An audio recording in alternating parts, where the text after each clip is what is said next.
mengubah peraturan-peraturan kebijakan di negaranya. Seberapa urgensinya lembaga studi kebijakan publik ini? Tugas seorang analisis juga ini ya, itu kan harus menyadari bahwa itu masalah, Mas. Kemudian kenapa disebut kebijakan publik kalau tidak memihak ke publik? Dan kenapa disebut kebijakan kalau tidak secara bijak? Assalamualaikum warahmatullahi wabarakatuh. Salam sejahtera untuk kita semua. Akhirnya episode perdana lepas landas juga dengan sekian banyak dialektikanya, karena ada istilah visi misi tanpa eksekusi hanyalah halusinasi. Kanal ini dimaksudkan sebagai wahana edukasi. Indrawi Project hanyalah katalis. Project pertama Indrawi Project melahirkan podcast yang hari ini kita gelar, yaitu bernama Mimbar Perspektif. Maka dengan kita melihat perkembangan teknologi informasi hari ini, mereka yang mempunyai pendapat mesti disampaikan lewat media. Juga sebagai medium untuk mendistribusikan informasi, berbagai pengetahuan, mendiskusikan ide serta gagasan seputar dunia politik, hukum, ekonomi, pendidikan, dan sebagainya. Guna ikut andil dalam mensubsidi dalam rangka mencerdaskan kehidupan bangsa, menumbuhkan kedewasaan dalam berdemokrasi dengan basis nalar dan akal sehat. Episode perdana kali ini kita hendak merefleksikan hal yang sangat fundamental terlebih dahulu bagi kehidupan berbangsa dan bernegara. Bersama saya pada episode kali ini yaitu the one and only, the mastermind, Mas Dosen Ibrahim Samad. Terima kasih Mas Dosen sudah mau hadir di episode perdana kali ini. Selamat datang. Siap Mas Cahyono. Beliau juga sudah menghasilkan sebuah karya yang sangat luar biasa, merumuskan satu buku sebagai literatur untuk mahasiswa dan mahasiswi di dalam dunia akademis. Oke, saya ingin coba untuk merefleksikan sebentar bahwa yang namanya public policy ini kan bisa menjadi solusi alternatif untuk menghalau dekadensi moral ataupun kebobrokan moral hari ini gitu, di dalam masyarakat, atau hanya sekedar plester sementara untuk menutupi luka saja. Kemudian kenapa disebut kebijakan publik kalau tidak memihak ke publik? Dan kenapa disebut kebijakan kalau tidak secara bijak? Maka dari itu kita akan banyak berbincang dan banyak mendiskusikan terkait kemudian kebijakan publik dalam lokus lembaga yang kemudian digagas oleh Mas Dosen Ibrahim, yaitu bernama Lembaga Studi Kebijakan Publik dan Ekonomi Pembangunan, ya Mas ya? Yes. Kita akan coba untuk mempertanyakan seperti apa kemudian sejarahnya, kemudian apa visi misi dari lembaga tersebut. Kita mungkin akan langsung bertanya sama beliau. Mangga Mas Dosen. Terima kasih Mas Cahyono ya. Jadi Lembaga Kebijakan Publik dan Ekonomi Pembangunan ini didirikan pada tahun 2025, belum lama Mas gitu kan. Walaupun ide dan gagasannya itu sudah lama ya. Karena memang fokus saya ini di kebijakan publik, pemerintahan, dan juga dinamis of public policy kan. Kemudian pada prinsipnya Lembaga Kebijakan Publik dan Ekonomi Pembangunan ini bergerak pada kajian, riset Mas gitu kan. Dan itu fokus lembaga ini ya? Fokus lembaga kami adalah kajian dan riset. Ya. Dan tentunya kami juga mengupayakan kerjasama dengan pemerintah ya, swasta dan juga masyarakat civil society. Dan tentunya kami melibatkan pakar ya di kebijakan publik dan juga melibatkan pakar di ekonomi pembangunan. Ya. Dari hasil kajian-kajian yang kami jalankan dan lakukan, kami berharap mendorong ya pemerintah menghasilkan kebijakan yang pro rakyat dan juga kebijakan yang berkelanjutan. Kemudian pada prinsip yang lain, bagaimana kita memandang atau melihat kebijakan domestik kan, kemudian global dan juga sampai lokal ya. Itu kita punya sensitif ya atau responsibility kan, karena mengingat kebijakan publik ini mempunyai dasar ya untuk membangun merumuskan kebijakan yang lebih bagus dan lebih efektif gitu kan. Itu Mas. Berarti itu ya visi misi yang memang berawal dari situ berangkatnya ya Mas ya. Yes. Artinya Mas dosen Ibrahim ini kan juga sebagai dosen pengajar di kampus Universitas Wirabudra Iya. yang kemudian rutinitas sehari-harinya itu dalam konteks dan domain akademis gitu.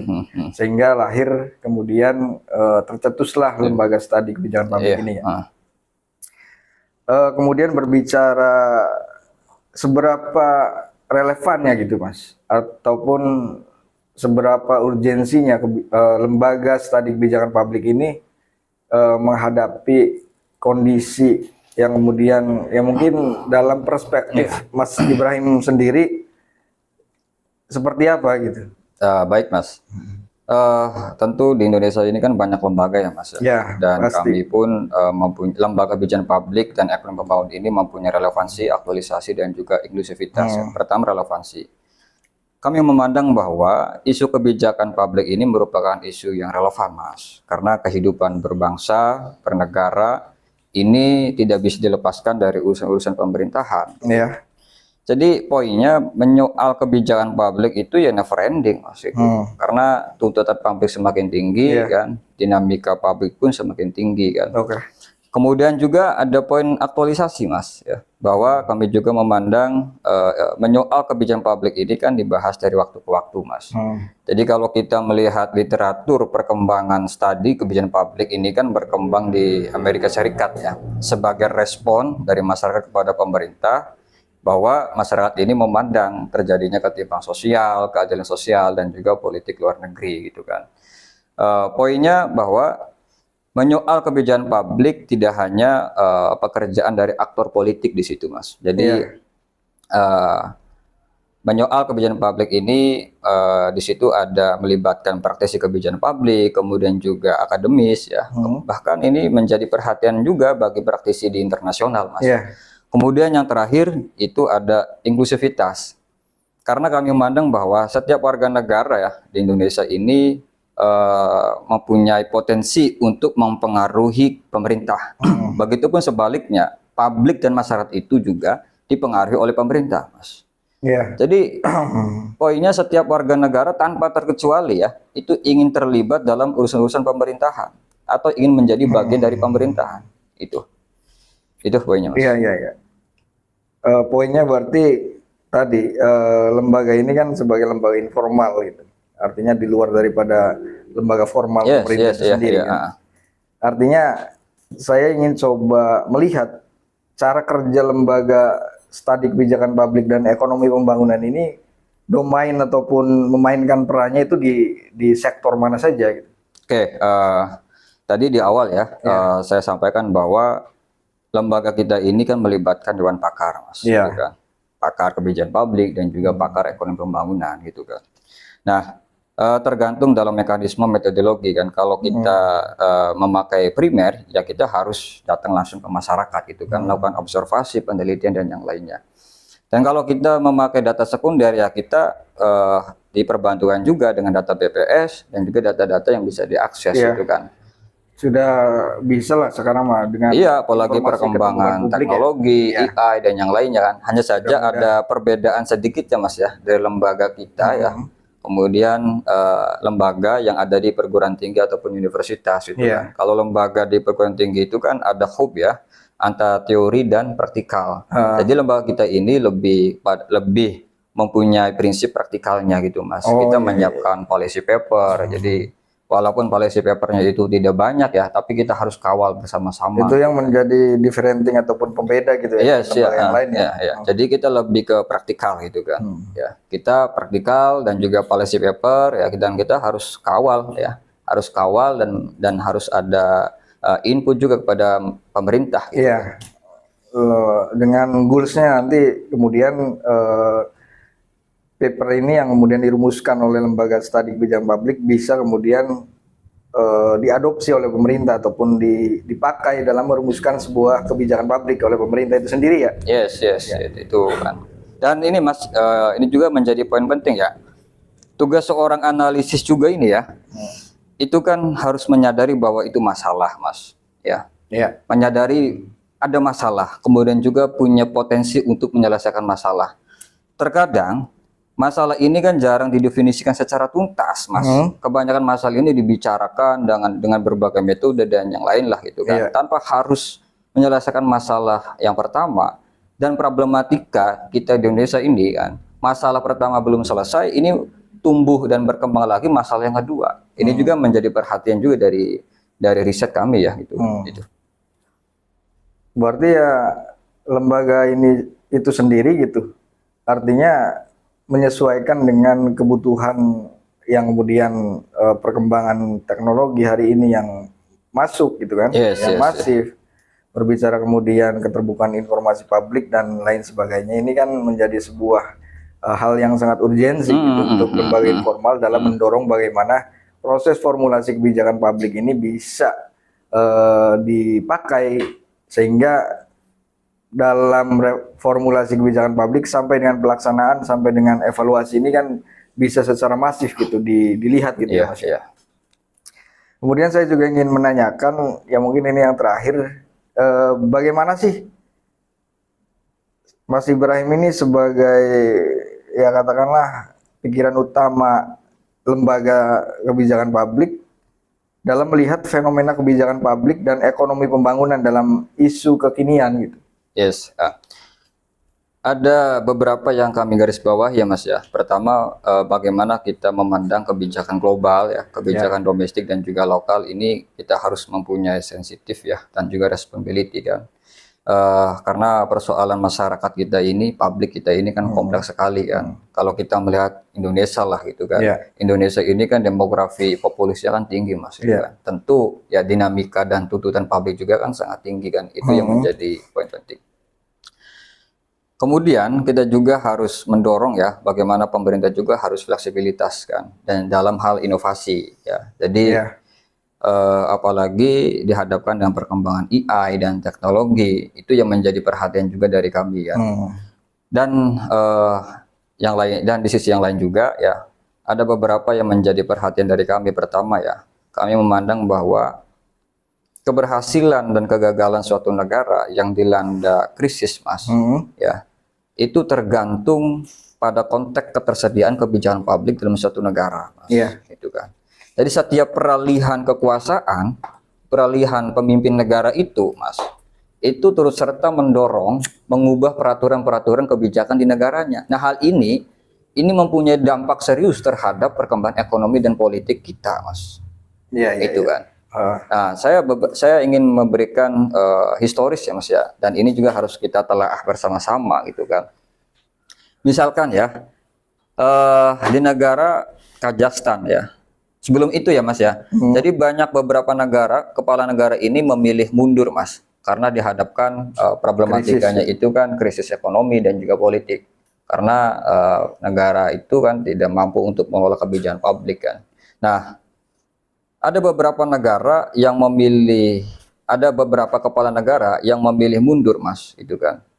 Itu dihadapkan karena persoalan kebijakan publik. Misalkan di negara Kazakhstan itu Mas, itu kepala negaranya Nurul Sultan ya. Beliau memimpin negara Kazakhstan itu selama 78 tahun. Nah, beliau memilih mundur karena persoalan ekonomi yang buruk dan melemah. Di sisi yang lain juga dihadapkan persoalan naiknya harga minyak yang tinggi pada tahun 2014 kan. Tidak hanya negara Kazakhstan kepala negaranya itu memilih mundur karena persoalan kebijakan publik.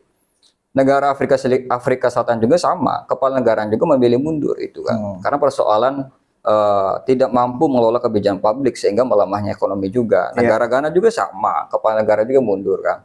Nah, masuk Indonesia juga pada saat dipimpin oleh Soeharto pada masa Orde Baru itu, secara perspektif Mas Ibrahim itu termasuk dalam apa namanya proses pembuatan kebijakan publik yang tidak terlalu ideal itu.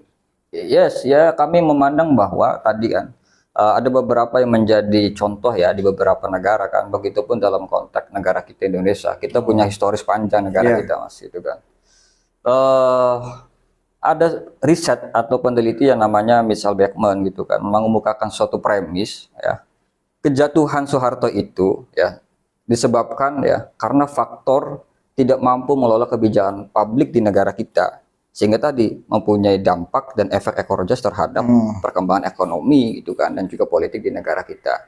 Artinya fenomena-fenomena itu menjadi suatu historis kita dan harus kita telah bersama, dan kita harus memberikan perhatian itu kan. Iya. Itu. Berarti kebijakan publik ini ya sebegitu pentingnya gitu dalam sebuah konsep bernegara gitu ya Mas. Yes, kemudian saya ingin tambahin Mas itu kan, karena ini juga kan apa namanya isu-isu yang kontemporer juga terkait kebijakan kan. Ya, salah satunya adalah kebijakan populis tuh Mas itu kan. Ya. Jadi kebijakan populis ini kan sama ya, diterapkan di beberapa negara kan. Ada modifikasi dan juga variatif ya dalam mengkonsepsi kebijakan populis itu kan. Begitupun negara kita ya. Begitupun negara kita. Jadi kebijakan populis itu salah satu kebijakan strategis dan dijadikan quick win-nya gitu kan. Iya. Ya. Jadi jangan dikira Mas, mendesain kebijakan populis itu murah itu Mas. Itu mahal itu kan. Itu kan. Jadi mendesain kebijakan populis itu membutuhkan biaya yang besar gitu kan. Dan tentu ini tidak bisa dipenuhi juga oleh APBN kita Mas itu kan. Oke. Jadi negara ini harus mempunyai alternatif penerimaan baru sehingga tidak terfokuskan pada kas negara saja itu Mas itu kan. Nah, kemudian yang menjadi perhatian dari lembaga kami juga memandang bahwa pemerintah juga kan tidak terfokuskan dalam kebijakan populis kan, karena ada persoalan-persoalan yang lain yang lebih strategis Mas, dan juga lebih fundamental gitu kan. Misalkan gitu kan, kesenjangan sosial dan juga apa namanya Ya, berbicara dekadensi moral. Yes, bagaimana meningkatkan pertumbuhan ekonomi di negara kita kan. Ya. Kemudian masalah-masalah yang juga ada, salah satunya bagaimana peran pemerintah gitu kan menyelesaikan masalah struktur ya yang mendera kelas menengah gitu kan. Misalkan gitu kan, penurunan daya beli masyarakat, kemudian pemecatan sepihak dan yang lainnya. Artinya proses ini, kemiskinan ini kalaupun terus continue itu kan, ini bisa menjadi sesuatu hal yang menjadi problem di negara kita Mas. Nah, poin dari kami bahwa pemerintah itu harus berhati-hati Mas ya dalam mengeksekusi kebijakan ya. Jadi tidak terburu-buru dalam mengeksekusi kebijakan itu gitu kan. Jadi harus mempunyai landasan yang matang, harus mempunyai kajian yang matang, tidak boleh setengah-setengah kebijakan ini kemudian dieksekusi gitu kan.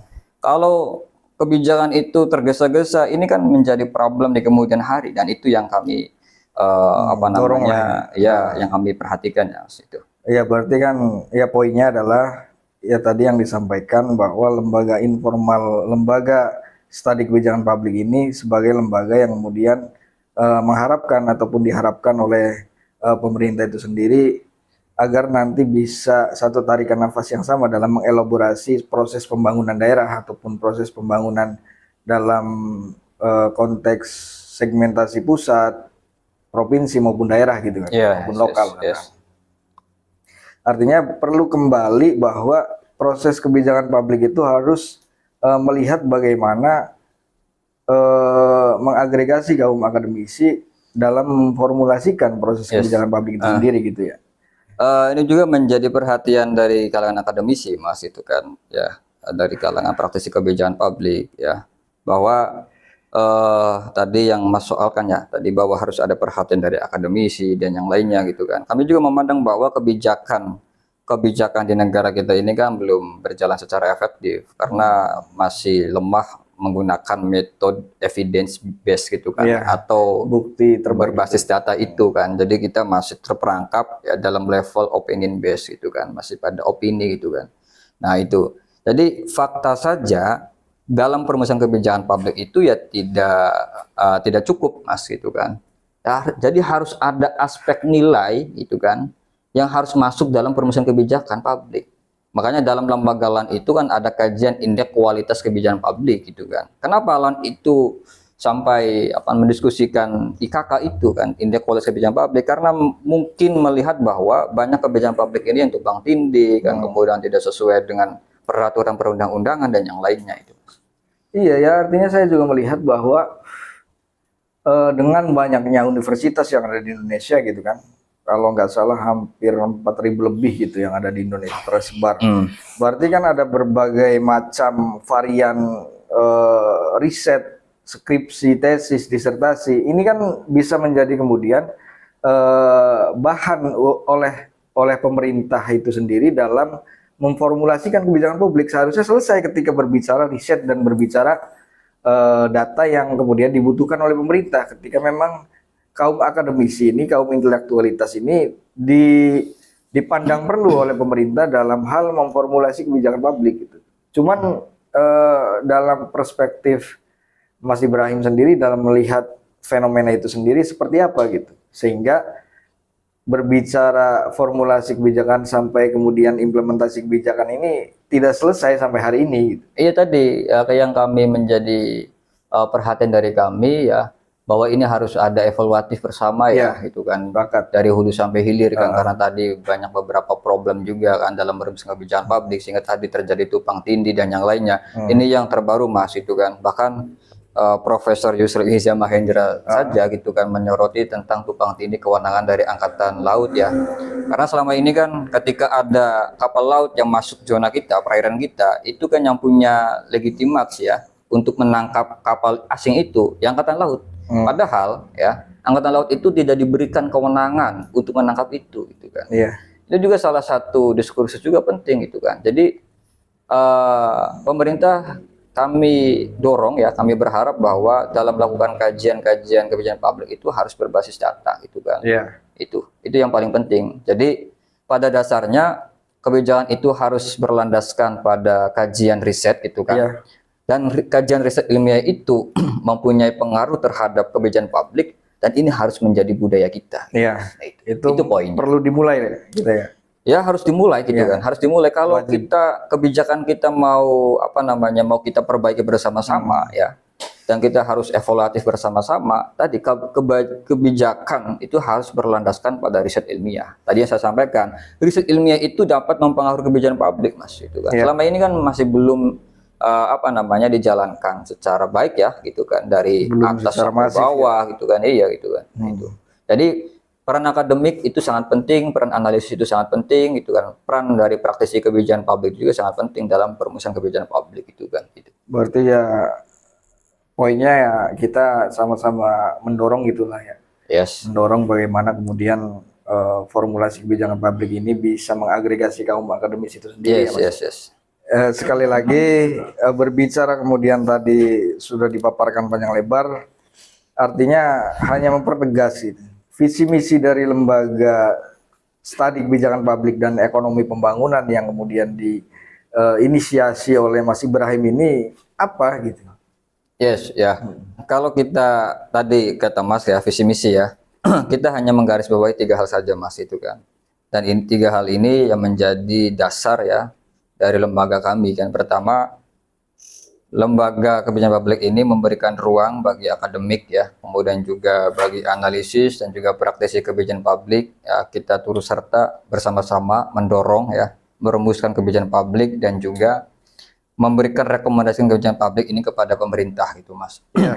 Kemudian yang kedua, kita juga berharap memberikan kontribusi pemikiran Mas, gitu kan. Pemikiran, ide dan gagasan, advokasi kebijakan publik gitu kan, inovasi kebijakan publik gitu kan, konsultan kebijakan publik gitu kan, untuk menyelesaikan masalah-masalah kebijakan publik di Indonesia. Jadi kajian lembaga kita ini ya kajian yang kebijakan global gitu kan, kebijakan domestik dan juga sampai kebijakan lokal Mas.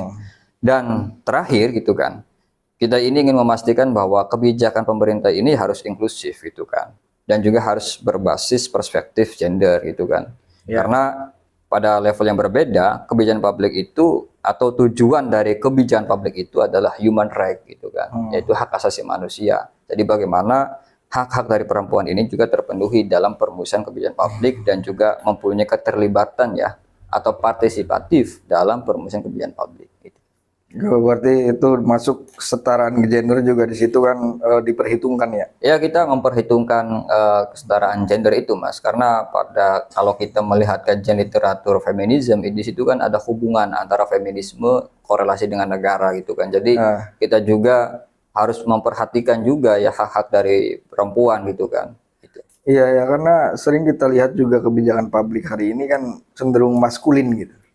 Artinya tidak terlalu mengafirmasi Ya, daripada gender equality itu. yes. Nah, dan mungkin yang terakhir bahwa sebagai landing ya, dari kemudian banyak keterangan, banyak hal yang disampaikan oleh Mas Ibrahim, pada akhirnya kita juga harus kembali bahwa berbicara kebijakan publik ini kan berbicara kemudian bagaimana kebijakan publik ini bisa mengena gitu, mengena terhadap masyarakat itu sendiri. Dan lembaga studi kebijakan publik ini kan pada akhirnya nanti untuk kemaslahatan masyarakat itu sendiri gitu, dalam mendorong pemerintah memformulasi kebijakan publik yang dibutuhkan oleh masyarakat sekitar. Iya. Bagaimana kemudian proses implementasinya, kemudian bagaimana evaluasi dan lain sebagainya. Ini menjadi sebuah pertanyaan besar gitu. Ya. Artinya manfaat daripada lembaga itu sendiri seperti apa gitu untuk masyarakat. Yes. Baik, terima kasih Mas Yono. Kami memandang bahwa ya kenapa kebijakan publik ini masih menjadi problematika dan juga belum sepenuhnya itu menjadi harapan dari masyarakat ya Mas ya, gitu kan. Kami memandang bahwa di situ ada apa namanya gap antara politik dan juga masyarakat gitu kan. Belum tentu apa yang diaspirasikan oleh politik itu, orang-orang politik itu selaras dengan apa yang menjadi keinginan dari masyarakat. Nah, itu yang menjadi apa namanya dinamika kebijakan publik di negara kita gitu Mas. Nah, itu. Dan kehadiran lembaga kami ini bagaimana memastikan ya aspiratif keinginan masyarakat ini tersampaikan oleh pemerintah gitu kan. Karena tadi di awal saya menjelaskan bahwa kita juga bekerja sama dan juga melibatkan civil society kan, dan juga movement society dan juga yang lainnya gitu kan. Kita akan duduk bersama juga dengan masyarakat gitu kan.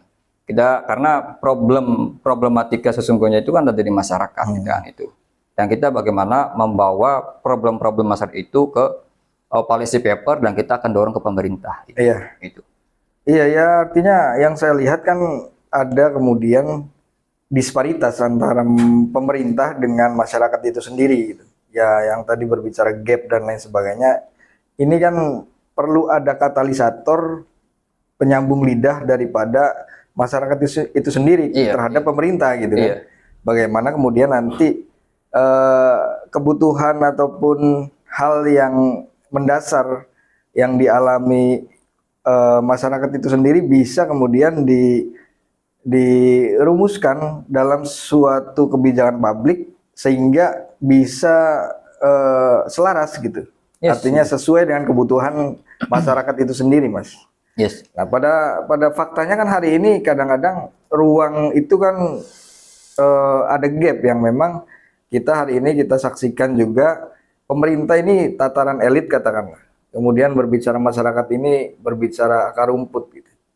Artinya bagaimana kemudian lembaga ini bisa menjadi katalisator gitu. Tadi yang saya sampaikan dari awal. Itu.